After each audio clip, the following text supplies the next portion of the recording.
Hello everyone, welcome back to the channel. तो आज हम एंशियंट इंडियन हिस्ट्री का एक बहुत इंपॉर्टेंट टॉपिक पढ़ने वाले हैं, हर्षवर्धन और पुष्यभूति वंश। गुप्त साम्राज्य के पतन के बाद उत्तर भारत में पॉलिटिकल इंस्टेबिलिटी बढ़ गई थी और कई छोटे छोटे राज्य बन गए थे। इसी समय एक नई शक्ति उभर कर सामने आई, जिसे पुष्यभूति डायनेस्टी कहा जाता है।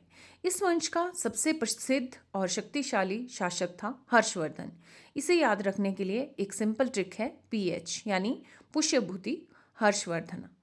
पुष्यभूति डायनेस्टी का फाउंडर माना जाता है पुष्यभूति को, और इस वंश की प्रारंभिक राजधानी थी थानेसार। इसलिए याद रखने के लिए ट्रिक है पीटी, यानी पुष्यभूति थानेसार। अब बात करते हैं इस वंश के सबसे प्रसिद्ध रूलर हर्षवर्धन की। हर्षवर्धन ने लगभग 606 सीई में शासन शुरू किया। उन्होंने धीरे धीरे उत्तर भारत के बड़े हिस्से को अपने नियंत्रण में ले लिया और बाद में अपनी राजधानी कन्नौज बना ली। इसलिए इसे याद रखने के लिए ट्रिक है HK, यानी हर्षा कन्नौज।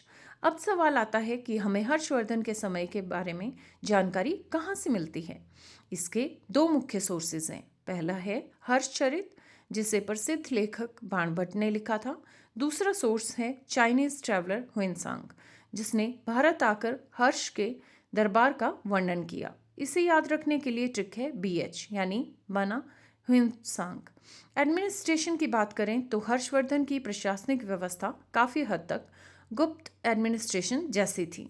राज्य को प्रोविंसेस में बांटा गया था और लोकल एडमिनिस्ट्रेशन भी मजबूत था। इससे शासन व्यवस्था प्रभावी बनी रही। रिलीजन की बात करें तो हर्षवर्धन शुरू में शैविज्म के फॉलोअर थे, लेकिन बाद में उन्होंने बुद्धिज़्म को भी सपोर्ट किया। इसलिए याद रखने के लिए सिंपल ट्रिक है SB, यानी शैविज्म बुद्धिज़्म। हर्षवर्धन सिर्फ एक शक्तिशाली रूलर ही नहीं, बल्कि कल्चर और लिटरेचर के भी बड़े पाटन थे। उन्होंने स्वयं भी कुछ नाटक लिखे, जैसे रत्नावली, प्रियदर्शिका और नागानंदा। इसे याद रखने के लिए ट्रिक है RPN। चाइनीज ट्रैवलर ह्यूनसांग हर्ष के समय भारत आया था। उसने हर्ष के दरबार, एडमिनिस्ट्रेशन, सोसाइटी और रिलीजन के बारे में डिटेल डिस्क्रिप्शन दिया है। वह कन्नौज असेंबली में भी शामिल हुआ था, जहां एक बड़ा धार्मिक सम्मेलन आयोजित किया गया था। लेकिन हर साम्राज्य की तरह हर्षवर्धन का साम्राज्य भी ज़्यादा समय तक नहीं चल पाया। हर्ष की मृत्यु के बाद कोई मजबूत सक्सेसर नहीं था और धीरे धीरे उनका एम्पायर टूट गया। अब जल्दी से क्विक रिवीजन कर लेते हैं। पुष्यभूति डायनेस्टी का फाउंडर था पुष्यभूति। सबसे प्रसिद्ध रूलर था हर्षवर्धन। राजधानी थी कन्नौज और इस समय के मुख्य सोर्सेज थे बाणभट्ट और हुइनसांग। तो दोस्तों, आज हमने देखा कि गुप्त साम्राज्य के बाद उत्तर भारत में हर्षवर्धन ने किस तरह एक शक्तिशाली राज्य स्थापित किया और कल्चर तथा रिलीजन को बढ़ावा दिया। Now I have a short quiz for you. Question number 1 is who was the founder of Pushyabhuti dynasty.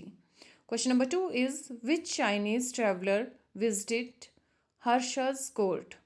Third is what was the capital of Harshvardhana? And question number 4 is who wrote Harshcharita? So you can just write your answer in the comment section. So friends, अगर ये video helpful लगी हो तो like करें, share करें और channel को subscribe ज़रूर करें। और हमेशा याद रखें, रटना छोड़ो, ट्रिक से सीखो।